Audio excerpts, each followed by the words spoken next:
पूजा स्वागत करती हूँ आप सभी का हमारे YouTube चैनल GLI टिप्स में। दोस्तों, हमारा ब्रह्मांड अनेकों प्रकार के जीव जंतु और रहस्यों से भरा पड़ा है। वेद पुराणों का अध्ययन करने से पता चलता है कि हमारे वेद पुराण आज के वैज्ञानिकों और टेक्नोलॉजी कहीं आगे था। कुछ जगहों पर हमारे धर्म ग्रंथों से जुड़े बहुत सी ऐसी चीजें मिली हैं जिसे जानकर आज के वैज्ञानिक हैरान हो गए हैं और वह सोचने के लिए मजबूर हो गए हैं कि आज के टेक्नोलॉजी से पहले का वेद शास्त्र और उनकी शक्तियाँ कितनी आगे था। दोस्तों, आज हम अपने वीडियो में 3 ऐसी बातें बताएंगे जो किसी ने नहीं बताया है। कल्कि का जन्म कैसे होगा?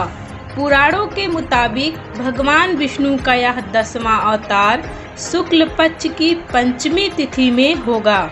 इसलिए हर साल इस तिथि पे कल्कि जयंती भी मनाई जाती है। कल्कि अवतार लेने का सच भगवान श्री राम ने रामा अवतार में ही माता वैष्णवी को बताया था और कृष्णा अवतार में गीता उपदेश में भी कल्कि अवतार के बारे में वर्णित है। भगवान कल्कि के जन्म के समय सूर्य, गुरु और चंद्रमा एक साथ पुष्प नक्षत्र में होंगे। भगवान के जन्म के साथ ही हमें सतयुग की छवि भी दिखाई देगी। आप लोगों को बता दें कि कल्कि का जन्म स्थल संभाला गांव होगा और उनके माता का नाम सुमति और पिता का नाम विष्णु यश होगा। उनका यह अवतार सभी अवतारों में से सबसे ज्यादा शक्तिशाली होगा। भगवान कल्कि 64 कलाओं से युक्त होंगे और वेद पुराणों के पूर्ण ज्ञाता होंगे और उनके विपक्ष में अब तक के सबसे ज्यादा शक्तिशाली राक्षस कली होगा, जो कि समुद्र मंथन के दौरान अमृत की एक बूंद से महाविशाल कली राक्षस बना, जो कि अपने ज्ञान और माया रूपी शक्तियों से समस्त मानव जाति और देवलोक यक्ष गंधर्व को भी अपना गुलाम बनाएगा। वह किसी भी कार्य को करने से पहले पूरी रणनीति तैयार कर लेता है। मैं उसको अब तक के सभी राक्षसों में सबसे ज्यादा ताकतवर इसलिए कह रही हूँ क्योंकि सभी राक्षस अपने क्रोध और ताकत के वशीभूत होकर अधर्म करते थे, जिससे उनका सामना सत्य से होता था और उनकी नासमझी और क्रोध के कारण ही उनको मृत्यु भी हो जाती थी। लेकिन यह कली राक्षस सभी युगों को बहुत ध्यान से अध्ययन कर रहा था, इसलिए कली राक्षस को छल से मारना असंभव है। रावण की मृत्यु उसका घमंड, अहंकार और नासमझी से हुआ था।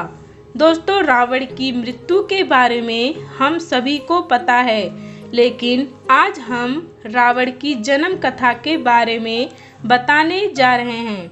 लोग लंकापति रावण को अनीति, अनाचार, दंभ, काम, क्रोध, लोभ, अधर्म और बुराई का प्रतीक मानते हैं और उससे घृणा करते हैं। सबसे महत्वपूर्ण बात यह है कि दशानंद रावण कितना राक्षस ना हो, उसके गुणों को अनदेखी नहीं किया जा सकता। रावण में अगुण की अपेक्षा गुण अधिक थे। रावण एक प्रकांड विनायक था। वेद शास्त्रों का उसे अच्छी पकड़ थी। वह भगवान शंकर का अनंत भक्त था। तंत्र मंत्र, सिद्धियों तथा कई गुण विधानों का ज्ञान था। ज्योतिषी विद्या में भी उसे महारत हासिल था। उसको यह सब गुण उसके पिता यानी कि ऋषि विसर्वा के अंश से मिला था।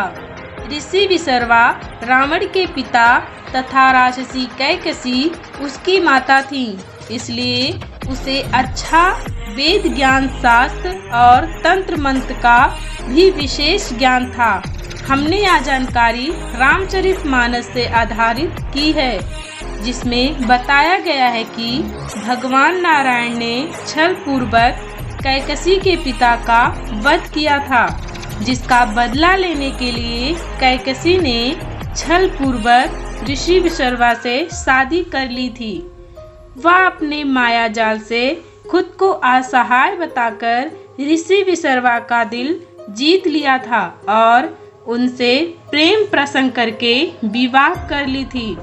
जब कैकसी गर्भ धारण करने वाली थी तो ऋषि विशर्वा ने अपनी पूर्ण संपूर्ण ज्ञान को कैकसी को दे दिया था और कैकसी के तंत्र मंत्र की विद्या से रावण गर्भ से ही अत्यंत ताकतवर व तंत्र मंत्र वेद शास्त्र का पूर्ण ज्ञात बन गया था।